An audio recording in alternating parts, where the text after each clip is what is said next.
petang, salam sejahtera. Terima kasih karena bersama dengan saya di Nazilin Unity Channel. Petang ini saya baru siap naik basikal. Yalah, kita exercise sedikit kan. Jangan cerita pasal politik saja. Tapi akhirnya dalam perjalanan berbasikal tadi, ada kawan yang minat politik juga. Beliau menyatakan satu ide yang saya merasa, wow, ya betul juga.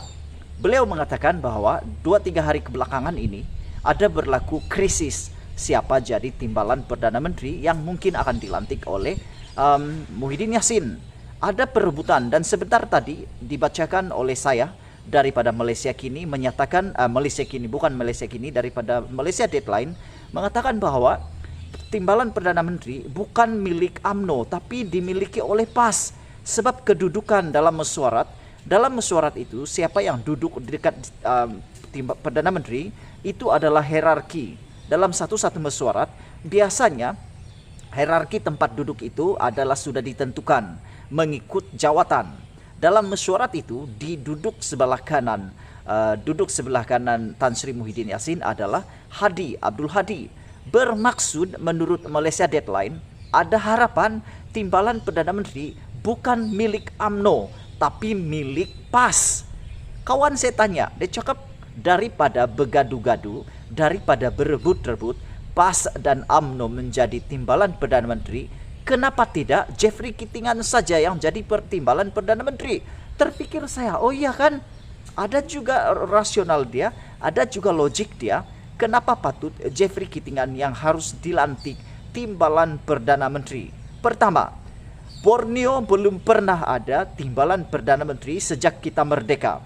Jadi mungkin ini adalah alasan yang paling kukuh, yaitu beri peluang kepada Borneo pula ataupun Malaysia dari timur ini, yaitu Sabah atau Sarawak, menjawat jawatan timbalan Perdana Menteri. Itu alasan pertama yang kawan saya beri.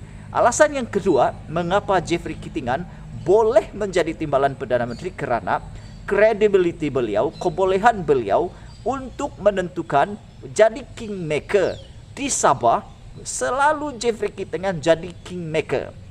Dalam pilihan raya sebelum ini, Jeffrey Kitingan telah hampir menjadi kingmaker walaupun akhirnya ditewaskan oleh Safi Afdal. Kali ini lagi Jeffrey Kitingan juga jadi kingmaker juga di dalam semasa percaturan langkah Sheraton hari itu. Jeffrey Kitingan menjadi salah seorang daripada orang-orang yang jadi kingmaker. Walaupun beliau partista, hanyalah parti yang kecil, sederhana, kerusinya sangat sedikit, tapi beliau mampu menghasilkan satu gerakan yang boleh mempengaruhi parlimen Adun Sabah juga ataupun Dun Sabah. Jadi bilang kawan saya tadi, kenapa tidak Jeffrey Kitingan saja dilantik timbalan Perdana Menteri? Salahkah kalau dia jadi timbalan Perdana Menteri? Dia bilang, kalau Safi Afdal sudah tidak jadi Perdana Menteri, kenapa tidak bagi peluang Jeffrey Kitingan pula jadi timbalan Perdana Menteri? Itu alasan dia. Alasan yang ketiga, kenapa Jeffrey Kitingan boleh jadi timbalan Perdana Menteri, menurut kawan saya itu adalah kepintaran beliau. Saya rasa kamu pun semua tahu, khususnya orang-orang Sabah, tahu bahwa Jeffrey Kitingan adalah antara orang Sabah yang paling pintar pernah ada di Sabah. Dan setahu saya, beliau memegang banyak kelulusan yang luar biasa. Beliau antara orang Sabah yang pertama mempunyai pelajaran yang tinggi di Sabah. Jadi apa kata bagi peluang kepada Jeffrey Kitingan pula jadi timbalan Perdana Menteri? Apa pendapat kamu semua? Itu ide daripada kawan saya. Dan bila disampaikan kepada saya rasa ada juga rasional dia. Kalau kamu setuju dengan saya, sila tinggalkan komen Anda di dalam ruangan komen ini. Ataupun kamu tidak setuju dengan saya, kamu pun boleh tinggalkan ruangan komen ini. Untuk menyelesaikan perebutan kuasa atau untuk menyelesaikan kemelut siapa jadi timbalan Perdana Menteri, mungkin boleh diselesaikan dengan cara melantik timbalan Perdana Menteri daripada parti-parti yang lain, parti yang kecil.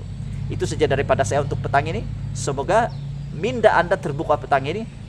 Tinggalkan komen Anda. Kita jaga kita jumpa lagi. Jom kita naik basikal. Bye.